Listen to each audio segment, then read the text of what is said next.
Take a deep breath in, and as you breathe in a feeling of calm and resourcefulness, and as you exhale, just allow any stress and tension to leave your body, taking you deeper and deeper relaxed. That's right. If your eyelids aren't already closed, close them now, and continue to breathe in a feeling of calm and resourcefulness, and as you exhale, just continue to allow any tension, any stress to leave your body in your outward breath, taking you deeper and deeper relaxed. And I want you to imagine that you can see the image of a very expensive watch. Maybe this watch is worth tens of thousands. And I want you to imagine that you can see the face of the watch, and in particular, the second hand ticking. As you see the second hand ticking round, I want you to fix your eyes on that second hand.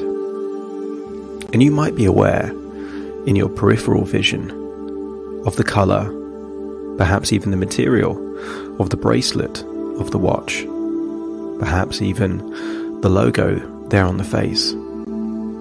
Maybe you can even see what time it is, but mainly I want you to fix your attention on the second hand and notice as it goes round clockwise.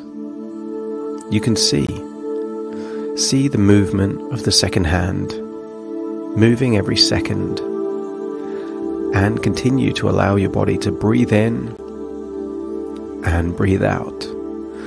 And notice that as the second hand goes round the face of the watch, it almost feels that you're going deeper and deeper relaxed.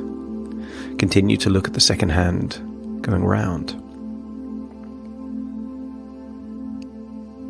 You may be able to hear it ticking, that second hand movement, or perhaps not. It's not important. Just know that as the second hand goes round, you go deeper and deeper relaxed. And I want you to imagine what it would be like as you get lost in the watch, and imagine that the hour hand starts going around faster and faster, representing you traveling forwards in time. And as that happens, I want you to imagine vividly the image of a self-made millionaire that perhaps you know. You may know them personally, or you may know of their reputation. But it's crucial that as you think about this person, I want you to think of a self-made millionaire that certainly didn't create their wealth through family backing. It was something that they created through their own decisions, their own action, their own effort. And it may be someone famous, but it doesn't have to be. It could be someone that you know. But I want you to imagine them in the future, perhaps 10, 20, 30 years in the future. And I want you to imagine that not only were they a self-made millionaire, but they continued to increase their wealth as they got older. And I want you to see them perhaps in their 60s, 70s, or even 80s. See them towards the latter part of their life. And it doesn't have to be someone specific, but it helps if you can think of a specific self-made millionaire. And I want you to imagine that they are in their home, and that you are able to see them almost like a fly on the wall, almost like a flying camera. You can follow them around and just see them in their home, seeing the wealth that they've accumulated, seeing how they spend their leisure time. Do they watch movies in their own private cinema? Do they take a dip in their own swimming pool? Do they enjoy playing tennis in their own tennis courts? Do they drive around in one of their many sports cars? Or Do you see them studying in the library, continuing to learn? I want you to imagine that you see them in a place where they feel comfortable. And I want you to accept that this is someone that didn't start with something. They created the wealth during their own lifetime. This is someone that is perhaps a multimillionaire. And I want you to imagine that you are visiting them, not on their deathbed, but towards the last decade of their life. Still young enough to enjoy what they've accumulated, but certainly not at the beginning of their journey. And I want you to imagine that they are now sat down somewhere, and you are able to observe them. Notice how they breathe, notice their facial expressions, notice their body language. And I want you to imagine that you can see them daydreaming. And they are daydreaming in a nostalgic way, thinking about their past, reflecting on what it is that they did to create their wealth. And at that point where you see them in that state of reverie, that daydream state, I want you to imagine that you are climbing inside their body, that you are able to inhabit them, and you are able to access that daydream state as if you were them, thinking about perhaps early on in your life. And I want you to think about how all this wealth was created. And I'd like to suggest that someone doesn't become a millionaire once. I'd like to suggest that becoming a millionaire takes place in many different ways, in many different times. And you are inhabiting the body of someone that became a millionaire. But at which point did they officially become a millionaire? According to financial analysts, these wealth trackers, they would say the point at which someone technically becomes a millionaire is the point at which, when their assets, less their liabilities, exceed 1 million, then they are technically a millionaire. But I'd like to suggest that that is simply the echo of an earlier voice. As you're in this body thinking back, I want you to think before that time, before technically you were a millionaire. I want you to think back from within this body to the very first idea that led to the chain of events that then created these many millions. Now, you don't have to know for sure when this happened. Just know that it was way before they actually became a millionaire, is when they had the idea.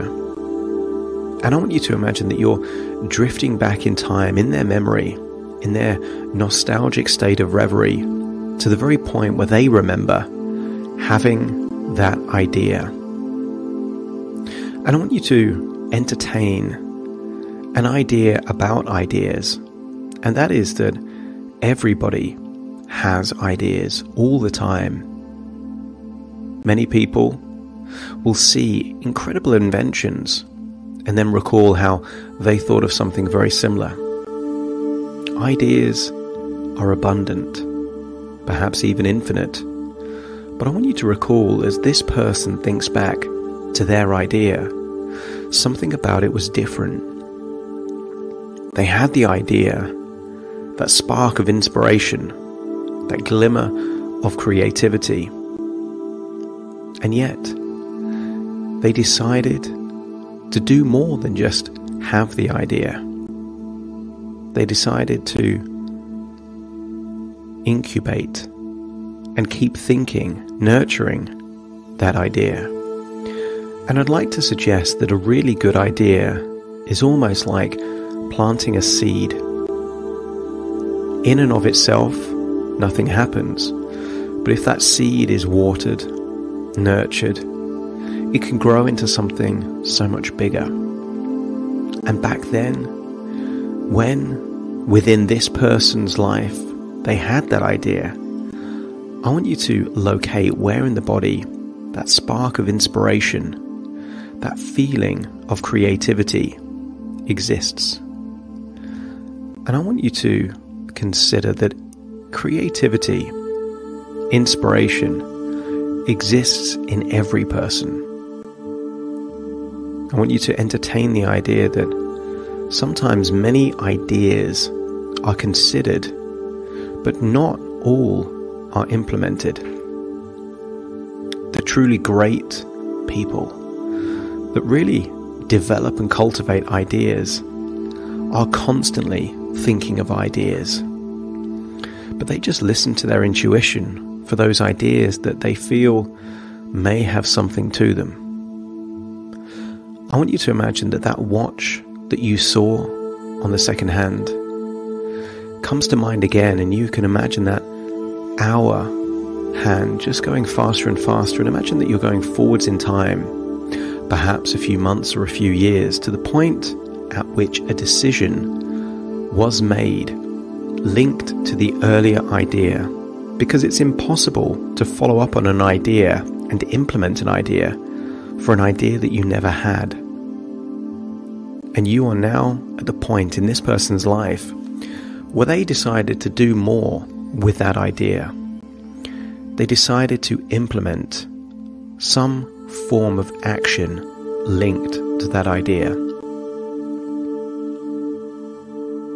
And I want you to tap into that feeling of decisiveness, courage, perhaps even determination, knowing that the implementation of an idea wouldn't be easy, but it may lead to great success. I want you to locate where in your body you feel this decisiveness, this sense of courage, determination, and resilience. And I want you to imagine that that also exists in you, and you can cultivate that and grow that.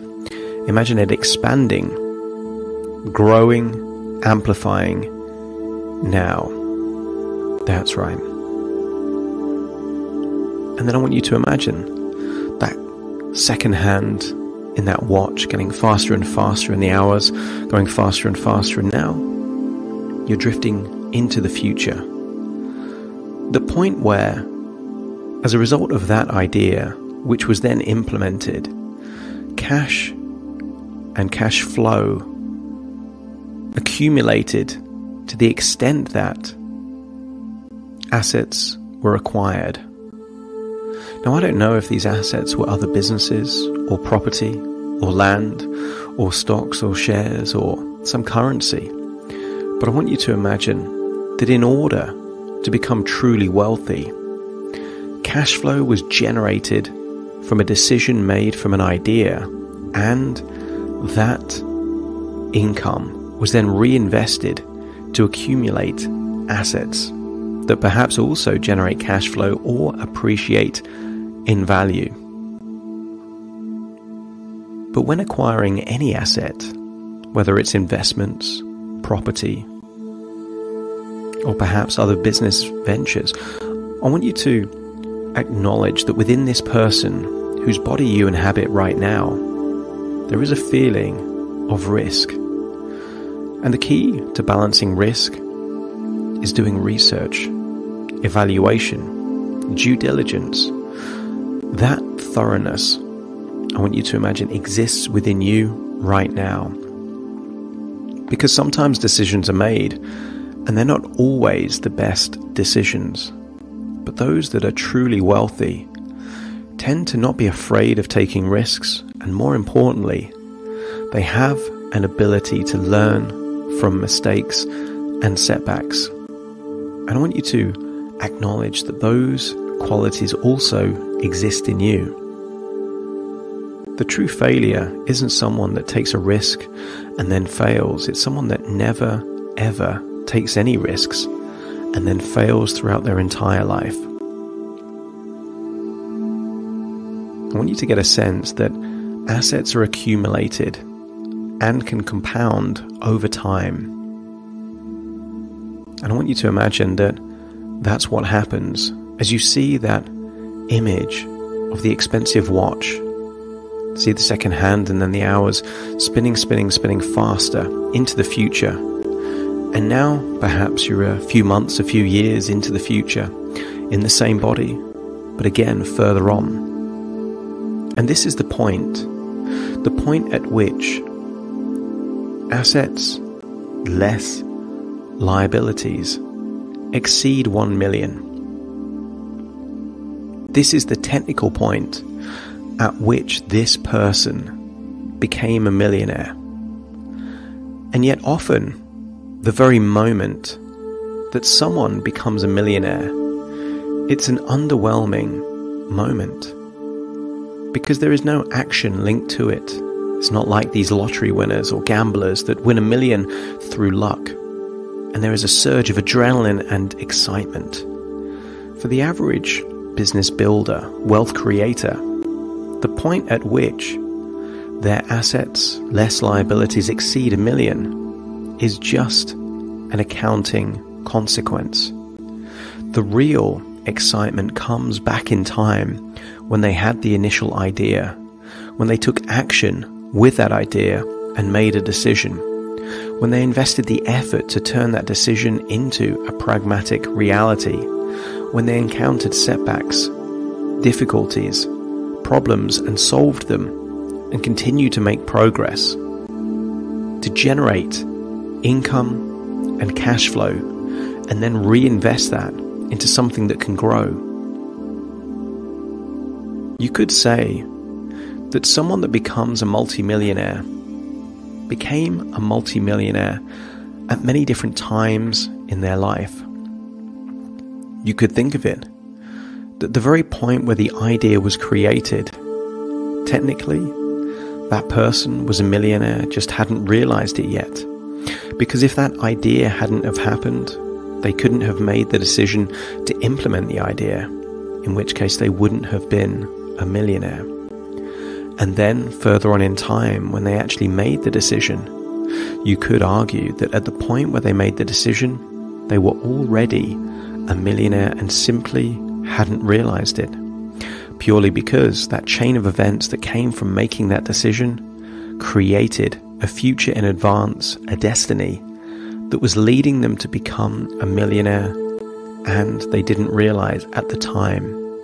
It's only in hindsight, someone in their twilight years thinking back, that it would have been impossible for them to be a millionaire had it not been for that idea and then that decision and then the subsequent effort and decisions that followed. I want you to get a sense that someone is a millionaire before they realize they are a millionaire. And it starts with the idea, followed by the decision, followed by the tenacious, determined action to turn an idea into reality. This point at which assets exceed liabilities by $1 million may feel good if the goal was always to technically be a millionaire. But the emotion will always be linked to creating the ideas, the value, making the big decisions, not the consequence of simply an asset appreciating in value. I want you to imagine that you can see that hand of the clock spinning round, the watch getting faster and faster, and now you're in perhaps a few years in the future where it is no longer the case where you are a paper millionaire. I want you to imagine that you are now a liquid millionaire, that you have sufficient liquid assets that could be either in cash or rapidly turned into cash that exceed 1 million. And perhaps this is the final point in the timeline where it's a different status of millionaire. Many people can simply own a property, and through time, when that property increases in value, it may reach a point where the mortgage is so low and the value of the property is so high that technically they are a millionaire. But that doesn't mean that they can spend lavishly, because that equity is where the wealth is created. There is a difference between being a paper millionaire, where technically assets exceed liabilities by $1 million, and at the point where you have liquid assets of over $1 million. And I want you to imagine that you are in the body of the person at that point in history where they have liquid assets of more than $1 million. And I want you to get a sense of how this feels different. That it feels at this point that they have that opportunity to make decisions about their lifestyle, decisions about businesses, acquisitions, choices that they can make through the freedom of choice that comes from being a liquid millionaire. Tap into that feeling and know that that feeling is also an avenue, an opportunity, a destiny available for you. And then finally, let's visit the future. The future at which this person genuinely felt wealthy. And you might be surprised that it isn't necessarily based on the amount of money in the bank or assets that they have acquired. He may have reached the point where they simply have been able to delegate all those things that they no longer want to do to other people, and have the time and the freedom to pursue those things that are really important. It's been said that for the first 10 years, Bill Gates, when he was in Microsoft, didn't take a holiday. He was incredibly wealthy. But was that true wealth at that point in time? If the freedoms available to other people are not available to you? It's been said that if you have a business that is entirely reliant on you, you don't have a business. You simply have a job that you can't quit. And I want you to feel what it feels like to feel wealthy within this person's lifetime, this person's experience.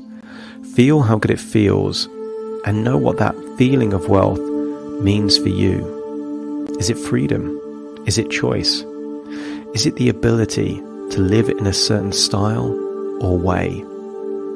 Tap into that feeling and acknowledge that this person's great wealth would have been impossible were it not for the ideas, decisions, and actions long before they were technically a millionaire. Many people are already on the path to becoming a multi-millionaire and don't even realize that they are on course. Some people change course or give up while they are already on the right path, simply because the grass looks greener on the other side, without them realizing that they are already building the foundations for what is necessary to create great wealth. I want you to fast forward back into that person there that is no longer daydreaming about those nostalgic memories of how they created their great wealth. They are now in their body, feeling appreciative, grateful of what they have accumulated, but also the experiences that pathway gave them. It wasn't about the money. The money was a side effect of them pursuing an idea, perhaps building a business, creating or acquiring assets. It was who they became on the journey that really gave them the true value.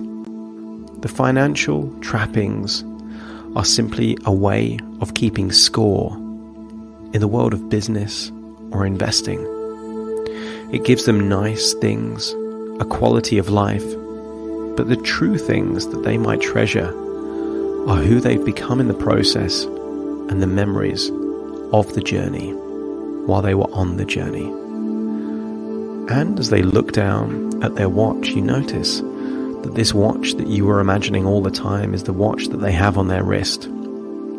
As you see the second hand ticking round, I want you to imagine that you are now back in your body, listening to my voice, thinking about perhaps what ideas you have already had that could enable you to become a millionaire or multimillionaire, or could have in the future, but that ideas are worthless unless they are acted on. And in order to act on those ideas, you need to filter out which ones are valuable and which ones aren't. You are unlocking the ability to do good due diligence, quality research, and unlocking the courage to take risks. Calculated, educated risks that create the possibility of future financial success. The fun and the adrenaline and the excitement are not when an accountant tells you that you are a paper millionaire. It is in the beginning stages where you are risking things to turn an idea into reality.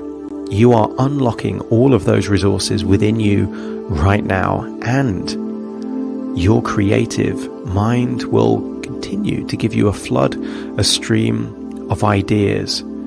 And you only need one of those ideas that, if acted on, could create huge value and create a chain of events that will enable you to be a multimillionaire in the future. In a few moments' time, I will count from 1 to 10 to awaken you. You will awaken with a feeling of resourcefulness, optimism, creativity, courage, determination, and self-belief, and will be looking forward to either thinking about which ideas you've already come up with will lead to your great wealth, or looking forward to that incredible idea that you will be willing to act on. Starting to count to awaken you. 1, 2, 3, waking up. 4, 5, 6, more alert. 7, 8, open your eyes, open your eyes. 9, 10, wide awake, wide awake, wide awake.